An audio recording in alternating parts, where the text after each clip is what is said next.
The sound of dishes crashing to the floor was my first memory of La Maison.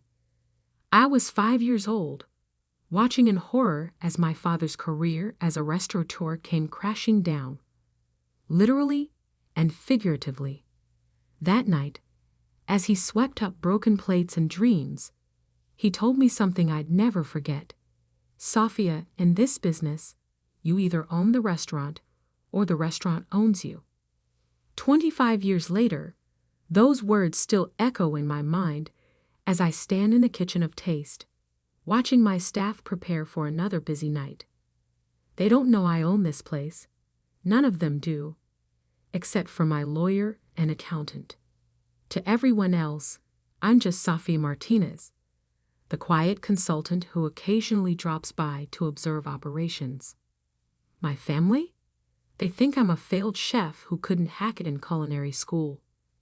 They're not entirely wrong about the culinary school part.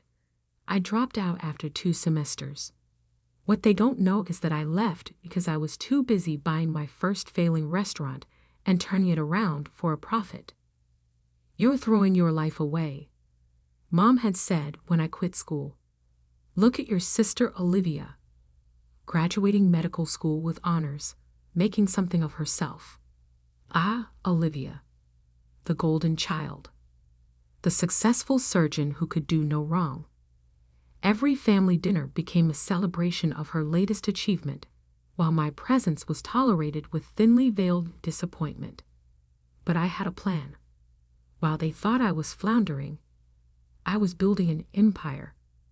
One restaurant at a time, I acquired failing establishments, revitalized them, and either sold them for profit or kept them in my growing portfolio. I operated through a maze of holding companies and LLCs, keeping my name off any public documents. In the restaurant industry, anonymity was power. Taste was my crown jewel. When it came on the market 3 years ago, my family was devastated. It had been their favorite restaurant for special occasions, birthdays, anniversaries, celebrations of Olivia's endless achievements. The previous owner, an old-school French chef, had run it into the ground with mismanagement and an outdated menu. I bought it through one of my companies, poured millions into renovations, and transformed it into the hottest reservation in the city. The irony of my family still dining here, never knowing it was mine, gave me a quiet satisfaction. Ms. Martinez. Miguel, my general manager, approached with a tablet in hand. The private party for tonight. The Martinez group? They've requested some special arrangements. My stomach tightened. Tonight was Mom's 60th birthday celebration, organized by Olivia, of course.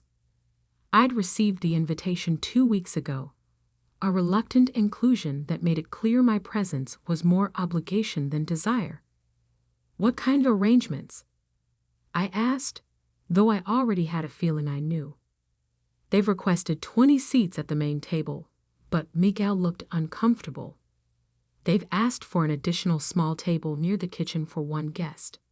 They said it's for family who's, more comfortable with the staff. The knife twisted deeper. Same old Olivia, finding ways to put me in my place. She probably told the restaurant it was for a socially awkward cousin or something equally dismissive. I see. I kept my voice neutral. And the main table arrangements? Miguel scrolled through his tablet. Dr. Olivia Martinez specified the seating. She's placed herself next to her husband Daniel at the head of the table, with their parents next to them. Then various aunts, uncles, cousins. He paused. She was very particular about the champagne service, only for the main table. Of course she was. Heaven forbid the family disappointment get a glass of champagne. I spent the rest of the afternoon in my hidden office above the kitchen, watching the security feeds as my family arrived. Mom and Dad first, Mom resplendent in a new designer dress. Then Olivia and Daniel, her surgeon husband, looking like they'd stepped out of a magazine. Aunts, uncles, cousins, all dressed to impress. I arrived last, wearing a simple black dress that probably cost less than Olivia's shoes. The hostess, following instructions she didn't know came from my sister, led me to the small table near the kitchen doors. "You can sit here," Olivia said loudly enough for nearby tables to hear. "Where you belong." She smirked, adjusting her diamond necklace. "After all, you always said you wanted to work in restaurants." The rest of the family tittered politely at her joke. Mom looked embarrassed, but said nothing. Dad suddenly became very interested in his menu. I sat down at my lonely table, watching the champagne being poured at the main table, listening to the toasts and laughter. Each time the kitchen door swung open, I caught glimpses of my staff, working with the precision and excellence I demanded when I rebuilt this place. Miguel approached my table, looking nervous. He knew me as the consultant who signed his paychecks, but he'd been instructed by Olivia to treat me like an unwanted guest. "Can I get you some water?" he asked quietly. I looked up at him, then at my family celebrating without me, then back at the manager who had no idea he was speaking to the owner of not just this restaurant, but 5 others across the city. "Actually," I said, reaching for my phone, "I think it's time for some changes to tonight's service." The next few hours would teach my family a lesson about judging books by their covers. And maybe, just maybe, they'd finally understand that success doesn't always wear a designer label or come with a medical degree. Little did they know, they were celebrating in my house. And in my house, everyone eventually learns their place at the table. I've learned something important in my years of running restaurants. Timing is everything. Whether you're plating a perfect souffle or destroying someone's illusions of superiority, it all comes down to the exact right moment. Sitting at my isolated table, I watched my family through new eyes. The way Olivia held court at the head of the table, regaling everyone with stories of her latest surgical triumph. How Mom beamed with pride while Dad nodded along, occasionally glancing at his phone to check stock prices. The cousins, aunts, and uncles all orbiting around them like satellites around a sun. 20 years of dismissal and condescension had led to this moment. But before I could make my move, Olivia decided to twist the knife one more time. "Oh, Miguel," she called out to my manager, her voice dripping with false sweetness. "Could you please make sure my sister gets the special menu?" She threw me a smirk. "The one with prices removed. We wouldn't want her to worry about the cost." Miguel looked uncomfortable, knowing full well I signed his paychecks as the consultant. But he had his instructions from the party organizer. He brought me a menu, apologetic eyes meeting mine. "The special menu, as requested," he murmured. I opened it, noticing how Olivia watched expectantly, waiting for my humiliation. Instead, I smiled. "Miguel," I said clearly, loud enough for nearby tables to hear, "please bring me your wine list, the complete one, including the reserve cellar." Olivia's eyebrows shot up. The reserve cellar at Taste was legendary. Bottles ranging from $500 to $50,000, carefully curated over years. Access was by invitation only, something she tried and failed to obtain despite her status as a regular customer. "Safia," Mom called from the main table, her voice tight with embarrassment. "Don't be difficult. You know you can't afford." "Actually," I cut in, "I think I'll have the 1982 Chateau Lafite Rothschild." I turned to Miguel. "From the private collection in Cellar 3. The room went quiet. Even the regular diners knew about that bottle. $15,000 of liquid history, part of a collection that the mysterious owner of Taste had reportedly acquired at auction. Miguel's eyes widened slightly. He knew that only one person could authorize that bottle. "Right away, Ms. Martinez," he said, a new note of respect in his voice. "Sofia, stop this immediately," Dad snapped, his face reddening. "You can't just order." "I can," I said calmly, "and I will." In fact, I stood up, straightening my simple black dress. "Miguel, please open the reserve cellar. I think it's time we shared some of our best bottles with the entire party." Olivia shot up from her seat. "You can't do that. Do you have any idea how much those bottles cost? They'll add it to Mom's bill. And—" "No," I said softly. "They won't." I walked to the center of the room, where all eyes were now on me. 20 years of being the family disappointment, the failed chef, the cautionary tale. It all ended tonight. "You see, Olivia, there won't be any bill tonight. Not for the wine, not for the food, not for anything." I paused, letting the tension build. "Because you can't charge the owner for dining in their own restaurant." The silence that followed was deafening. I could see the wheels turning in Olivia's head, trying to process what I'd just said. Mom's hand flew to her throat, clutching her pearls. Dad's phone slipped from his fingers, clattering onto his plate. "What? What are you talking about?" Olivia managed finally. I smiled, the same smile I'd practiced in boardrooms and business negotiations. "Let me make this very clear. I own Taste. Not just Taste, actually. I own Le Petit Jardin downtown, Marina Bay on the waterfront, Rustico in the financial district, Cloud 9 at the top of the Anderson building, and Bistro 55 in the theater district." Each name landed like a blow. They knew these restaurants, the most exclusive, most successful establishments in the city. Places where they'd celebrated birthdays, anniversaries, Olivia's promotions. Places they'd bragged about getting reservations to, never knowing their failed chef of a relative signed the checks. That's impossible," Mom whispered. "Those restaurants are owned by the Martinez Restaurant Group." "Yes," I agreed. "They are. Martinez Restaurant Group, founded by Sofia Martinez, incorporated 7 years ago." I turned to Miguel. "Could you please bring my laptop from my office? The one above the kitchen." As Miguel hurried off, I could see the reality starting to sink in for my family.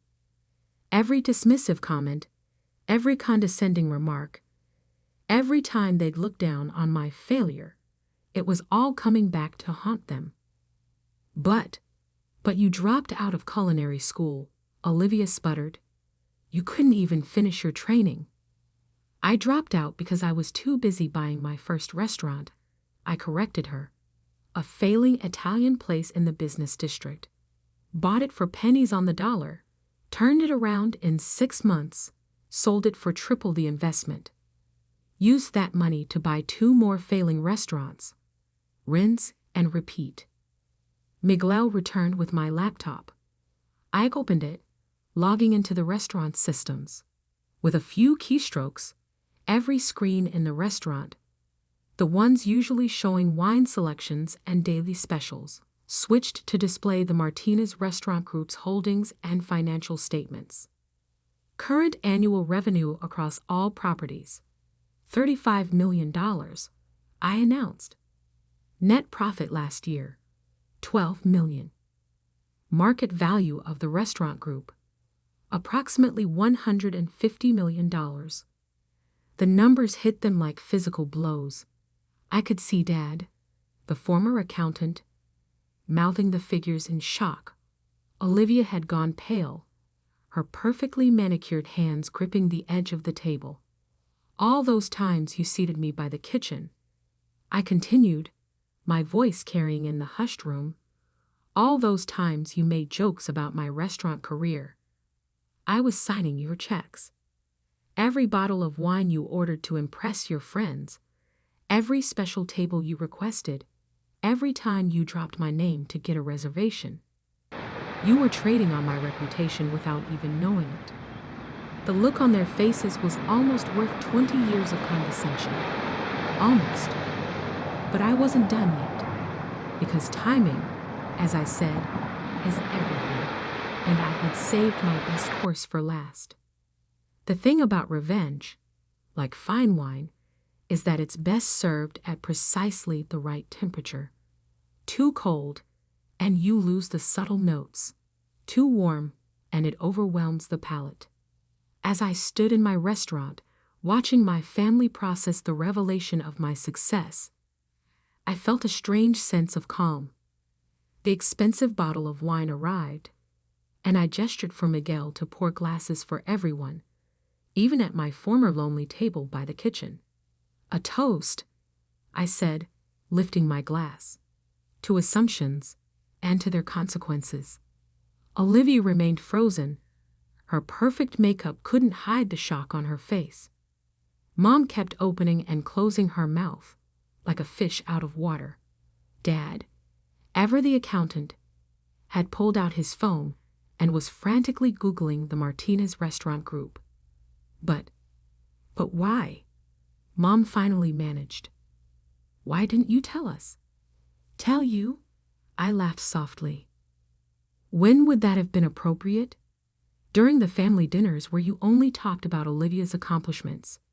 Or maybe during those lovely holiday gatherings where you introduced me as your daughter who works in restaurants, like it was some kind of terminal illness. We were worried about you, Dad protested weakly, still staring at his phone. We thought you were struggling. No, I corrected him. You wanted me to struggle. You needed me to struggle, because my failure made Olivia's success shine brighter. Olivia finally found her voice. That's not fair. Not fair? I cut her off. Let's talk about fair, dear sister. I pulled out my tablet and pulled up some records. Let's discuss the 12 times you called my office, not knowing it was mine, demanding special treatment at my restaurants, or the time you tried to get my manager fired at Le Petit Jardin because he wouldn't give you a table without a reservation. The color drained from her face. That was, I didn't. Or perhaps, I continued, my voice steel wrapped in silk.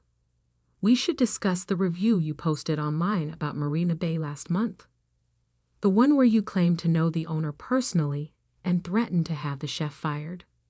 A gasp went around the table. Olivia had bragged about that review, about how she'd shown that uppity restaurant its place. I didn't know it was yours, she whispered. That's exactly the point. You didn't know, but you acted that way anyway. All of you did. I looked around the table at my assembled family. You treated service workers, restaurant staff, and anyone you thought was beneath you with contempt. And all the while, you were dining in my establishments, enjoying my success, and benefiting from my hard work. I nodded to Miguel, who disappeared into the kitchen. A moment later, he returned with a team of servers, each carrying folders. Inside these folders, I announced, you'll find some interesting documents. Financial records of every meal you've enjoyed in my restaurants, every special favor you've requested, every time you've dropped my name or claimed connections to get what you wanted. The servers distributed the folders.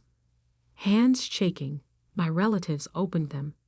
You'll also find, I continued, receipts for every Christmas bonus I've anonymously given to the staff you've berated. Every tip I've added to make up for the ones you've skipped. Every repair bill for the things you've broken during your entitled tantrums. Mom was crying now, mascara running down her cheeks. Dad looked like he'd aged 10 years in 10 minutes. But I wasn't finished. And finally, I said, my voice carrying in the silent restaurant. You'll find lifetime bans from all Martinez Restaurant Group properties. Effective immediately. The explosion was immediate. You can't do this, Olivia shrieked, standing up so fast her chair toppled backward. We're family. Family? I raised an eyebrow. Was it family when you seated me by the kitchen tonight? Was it family when you mocked my career choice for 20 years? Was it family when you treated my staff, people who depend on me for their livelihoods, like they were beneath you? Safia, please. Mom pleaded. We can fix this. We didn't know. That's right, Mom. You didn't know. You never bothered to find out. You were too busy planning parties to celebrate Olivia's every minor achievement to notice that your other daughter was building an empire. I turned to Miguel. Please escort them out, all of them, and make sure their bans are implemented across all properties immediately. As security began to move forward, Dad stood up. Wait, the bill, for tonight. Consider it my last gift, I said coldly. A final meal in one of my restaurants. Though I doubt you'll enjoy the taste of humble pie. I watched as they were escorted out, my proud family reduced to shocked whispers and backward glances. Olivia tried to protest one last time at the door, but the sight of additional security guards convinced her to leave quietly. Once they were gone, I addressed the other diners, who had watched the scene unfold with rapt attention. I apologize for the disruption, I said.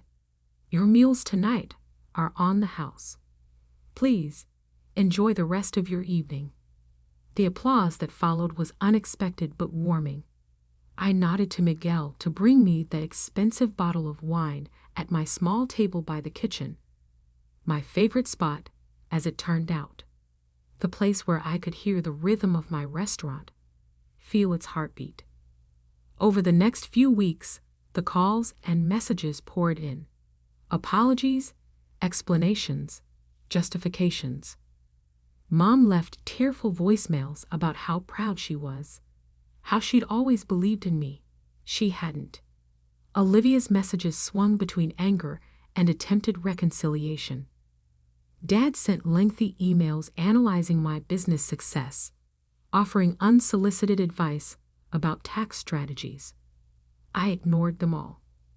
6 months later, I opened my newest restaurant, a small, intimate place called Second Chances. The concept was simple. We hired people who needed a fresh start, trained them in the culinary arts, and gave them the opportunity I'd made for myself. On opening night, as I stood in the kitchen watching my new staff prepare for service, Miguel appeared at my side. Your family is outside, he said quietly. Your sister made a reservation under a different name. They're asking to speak with you. I thought about it for a moment, remembered the lonely girl at the table by the kitchen, remembered the years of dismissal and doubt. Then I thought about the empire I'd built, the success I'd achieved, the lives I was changing. Tell them, I said, tying on my apron and picking up a knife, that the owner is busy cooking, and remind them about their lifetime ban. Miguel smiled and headed out. I turned to my new staff, former addicts, ex-cons, abuse survivors, all getting their second chance. All right, everyone, I called out. Time to show the world what you can do. Remember what I always say. They joined in, voices strong and proud. In this business, you either own the restaurant or the restaurant owns you. I smiled, feeling the familiar heat of the kitchen, the energy of circus about to begin. This was my empire, built on hard work, skill, and the determination to prove everyone wrong. And the best revenge wasn't serving it cold. It was serving it perfectly prepared, beautifully plated, and completely out of reach. The kitchen doors swung open and another night of service began. In my restaurants, everyone eventually learns their place. Some just learn it the hard way. As for my family, they still try to get reservations at my restaurant sometimes, using different names or having friends make bookings for them. Each time, they're politely turned away. Each time, they learn again that success, like the best meals, is sweetest when earned. They say you can't choose your family, but you can choose how you deal with them.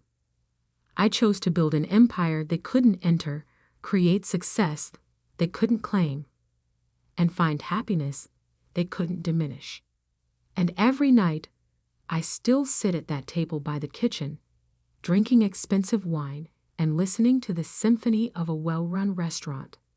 It turns out the best seat in the house was the one they thought was a punishment. Sometimes revenge doesn't need to be cold. Sometimes it just needs to be served with perfect timing, impeccable presentation, and a side of lifetime ban.